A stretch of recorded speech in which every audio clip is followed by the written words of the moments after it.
Back in 1996, during All-Star Weekend, the NBA came out with a list of the top 50 greatest players of all time. They honored them that weekend. It was a pretty cool event. A lot of time has passed since then, and there have been many great players that have moved up the ranks. So they came out with an updated version of the top 76 a couple years ago and added several more players to it. So I decided to rank the top 75 players in order of where I think they fall. However, there's some of those original 50 I think that might be off the list by now, and there are some other great players that didn't quite make the new 75 list. So as a result of that, I am going to do a modified list of 100. I'm going to keep all original 50 on there out of respect for the pioneers, the old timers that were on the list, and we're going to just extend it up to 100 and rank them in order. Now, there's a little over 20 of these guys I've never seen play live in my life. I've just seen highlights of them, old footage reels. I'm familiar with their stats, though, their stories, their highlights, and I'm a big fan of probably 6 or 7 of them, what they've done, even though they played so long ago. I know it's hard to compare players of different eras and different generations. The game has evolved and changed so much. It's not comparing apples to apples anymore, and I know we shouldn't do it, but I'm going to do it for this video. I got to go over some important things first before we get rolling on this list. First of all, I acknowledge the fact that this list is always changing. If I did this list 4 years ago, Jokic wouldn't even crack the top 100. So things are always changing. In a year or two, this is going to be obsolete and wrong. But as of March 2025, this is how I view things. One thing to keep in mind with this list, we're just looking at the NBA success, not their collegiate career, not Olympics. Unfortunately, there's quite a few of these guys that played in the ABA also. Dr. J, Artis Gilmore, George Gervin, Dan Issel, Bobby Jones, all those kind of guys, their stats are way reduced when you just look at their NBA career.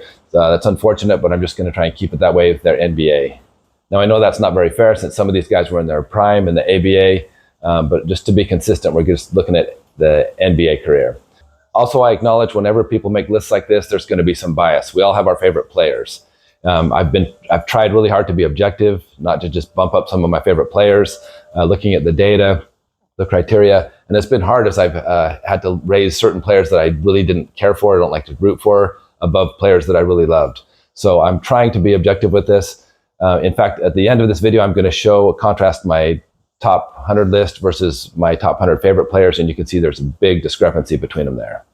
So the criteria used for these rankings, one of them is how many years they played in the NBA. I know longevity can say a lot about a person. It's not the end story, though. Some people had great careers that weren't able to play as long from injury or whatever, but at least they have to play at least 10 years to be on this list. So some of the younger players, I'm afraid Luka, I love him. He's a generational talent. He's going to be one of the top amazing players of all time, but he hasn't been in the league long enough to make this list. Embiid's only got 9 years. He's not making the cutoff either, so he's not going to be in the top 100. Those two are two that I had to take off the list because they haven't been playing long enough.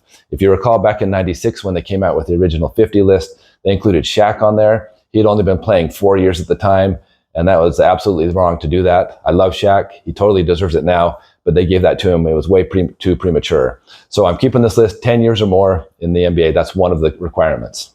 Another thing I'm looking at is all-star appearances. I know that's not a perfect metric to look at, but it does tell you that the player was popular, liked by the fans, and was very successful over their career. So it can give you a little bit of insight on there. Another thing I look at for these rankings is how many MVPs these players earned.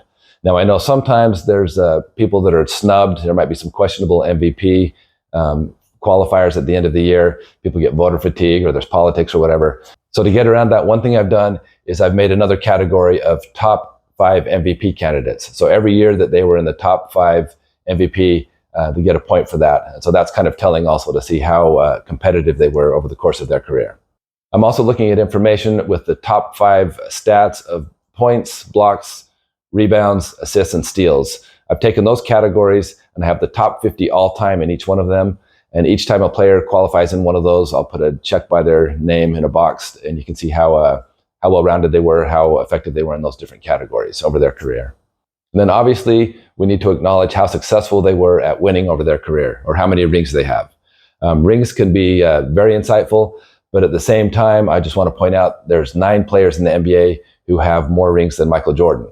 So remember that for those of you that want to put just all the emphasis on rings. A lot of great players that just kind of had some bad luck, didn't have the teammates, the chemistry, and the dynasty that some of these other teams had to be able to pull that off. Anyway, so that's something we're also going to look at. Another thing that helped influence some of these rankings also was watching a video by Jimmy Highroller. He did one where he ranked the 75 best NBA players by statistics. He had like 10 or 11 different categories on spreadsheets, a lot of details. There's some interesting things there. You ought to check out some of his videos. He does amazing work. And then finally, you just got to listen to your gut.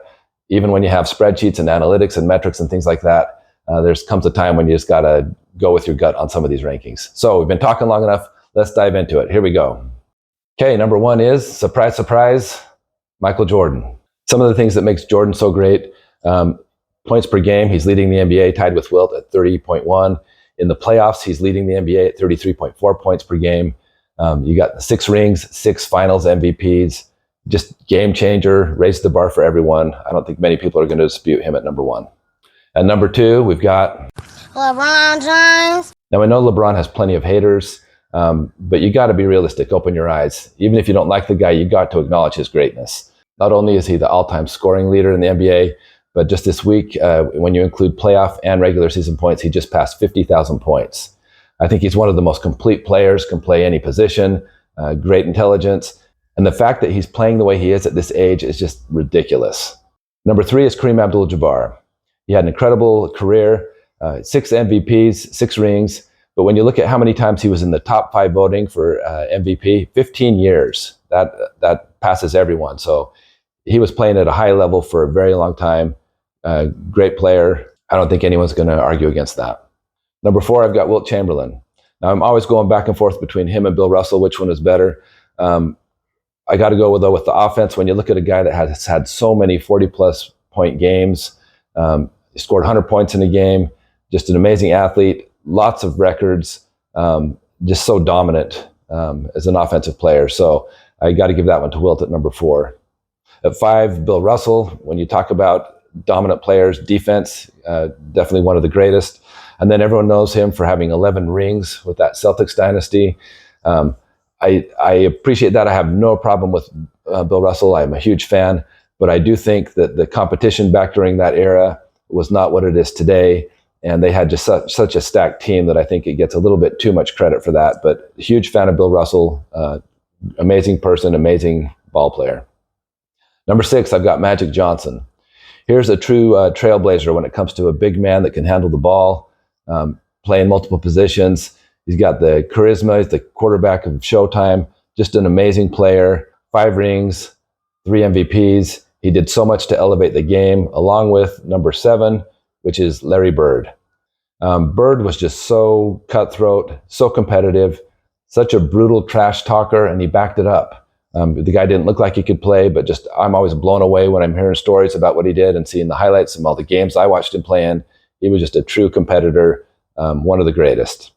Number 8 is Kobe Bryant, and I'm so close to bumping him up above Bird just because he played 7 seasons longer. For top 5 MVP rating, he had 11 years where he was in the top 5 MVP votes. So incredible career, 5 rings, huge legacy he left.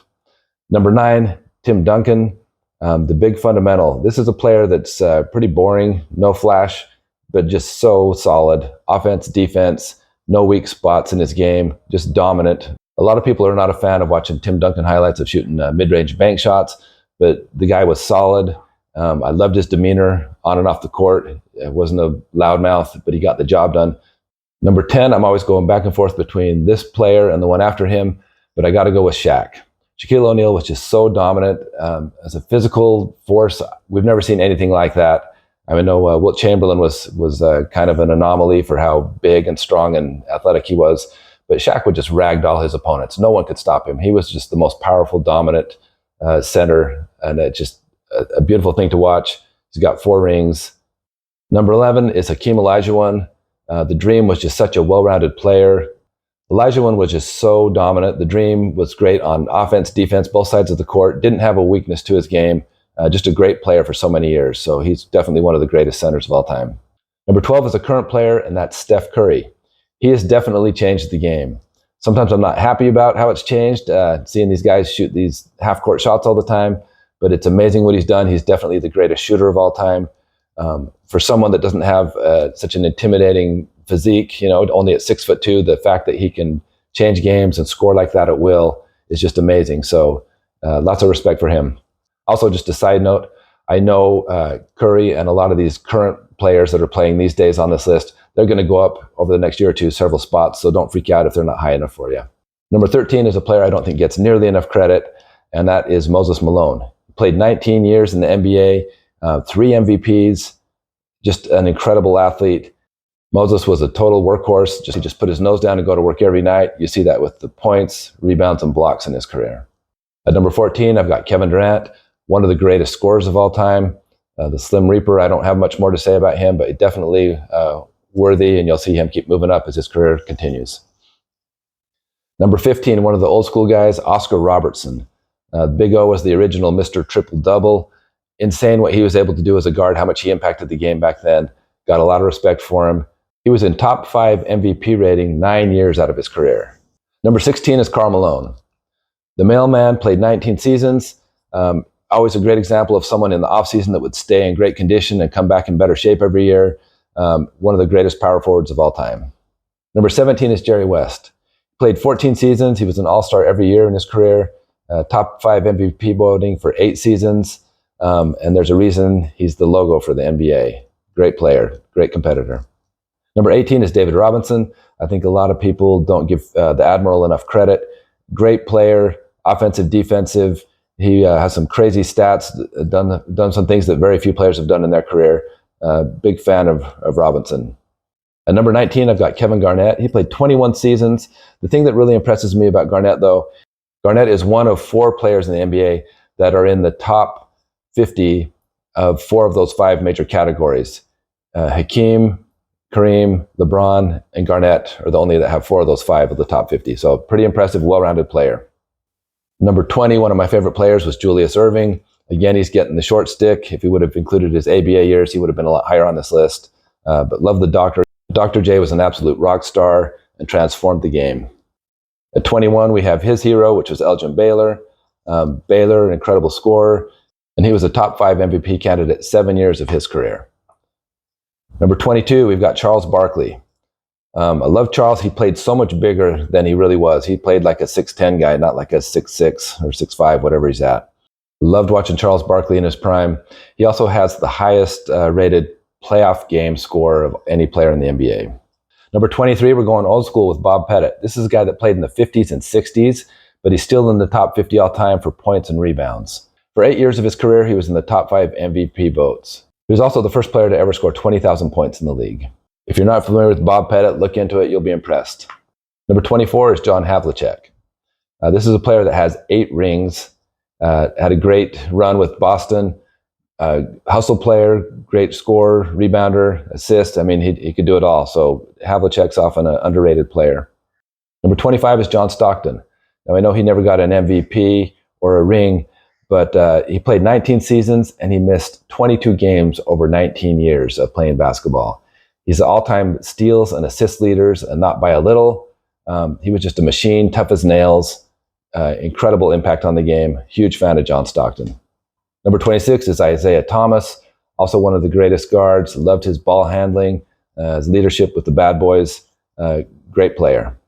Okay, for number 27, I have a player who's not on the NBA's top 75 list. Okay, I'm talking Nikola Jokic. Over the last 4 years, he has just been amazing to watch. His efficiency is insane. Number 1 for efficiency rating. He's averaging a triple-double this year as a big man. He's got 3 MVPs. Some people think he should have gotten it over Embiid last time. This year, both him and SGA are the top 2 MVP candidates. So he's just been so dominant, so efficient. 28 is Dwayne Wade. Over his career, he's had 3 rings. He's a well-rounded player. One thing that impresses me is for a guard, he's probably the greatest shot-blocking guard out there. Great competitor. I love seeing D-Wade on this list at 28. Number 29 is Dirk Nowitzki. He played 21 seasons with the Mavericks and brought them a ring. Great, well-rounded player. One of the first European superstars in the NBA. Big man that could shoot from distance, learned how to stretch the defense out. Anyway, incredible career. Number 30 is Giannis Antetokounmpo. He's only been in the league 12 years, but he's got 2 MVPs and a championship. Incredible athlete. He's like a little lighter version of Shaq, but it's amazing what he's done, and he's just going to keep moving up this list over time. 31, we're going to go old school again. We got Bob Cousy. Played 13 years, all-star every year. and has 6 championships with the Celtics. Number 32 is Chris Paul, another great guard. In his 16 seasons, he's in the top 50 in points, assists, and steals. If anyone had a chance at Stockton's record, it would be Paul, even though it's still not possible, but amazing player, very efficient guard. 33 is Patrick Ewing. He played 17 seasons, had a big impact on the game when it comes to scoring, rebounding, and blocking shots. He was 6 years, he was in the top 5 MVP voting. Number 34 is Scottie Pippen. We know him as Michael's teammate, having 6 championships. Great player, though, when it comes to steals, assists. I mean, he's very solid. He does it all. He's one of the great players of all time. 35 is James Harden. He's got an MVP and was in the top 5 vote getting for MVPs 5 years of his career. Incredible scorer. This guy can just score effortlessly. One of the greatest scorers of all time in the game. Number 36 is Allen Iverson. He never got a ring, but he did get an MVP. Incredible competitor. Wasn't afraid of driving in against the big guys. Just gave it all every night. Big fan of AI. At 37 is Steve Nash. He actually got 2 MVPs in his career. Great floor general, amazing shooter, just one of the great guards of all time. Number 38 is Russell Westbrook. He's been playing for 17 years, so he's past his prime now, but definitely one of the most athletic guys in the NBA. I love the fact that he gives everything he has when he plays. One of the great players in the NBA. Number 39 is Clyde Drexler. Played 15 seasons in the NBA, got a ring with Houston. Well-rounded player, amazing player, great athlete. Like many other players on this list, if Jordan hadn't been in the league, he would have been ranked a lot higher and had a lot more success in his career. Number 40, I've got Jason Kidd, who was in the league for 19 years, one of the great steals and assist leaders of all time. At 41, I've got Elvin Hayes. Don't have a lot of information on him. I know he was a great rebounder, a great shooter, played 16 seasons. Number 42 is Willis Reed. He played 10 seasons, had an MVP, had a couple rings, great center. Number 43 is one I kind of struggle with here. It's Kawhi Leonard. I'd love to rank him higher. If he was in his prime, like during San Antonio and Toronto, when he was like finals MVP type of player, he'd be so much higher. But for the last 7 years or so, it's like you don't even know if you're going to be able to see him half the season. So it's been really tough with injuries and play. That's keeping him from being higher on this list. But I'm a big fan of Kawhi's game. Number 44 is Gary Payton. Great player, 17 seasons in the NBA.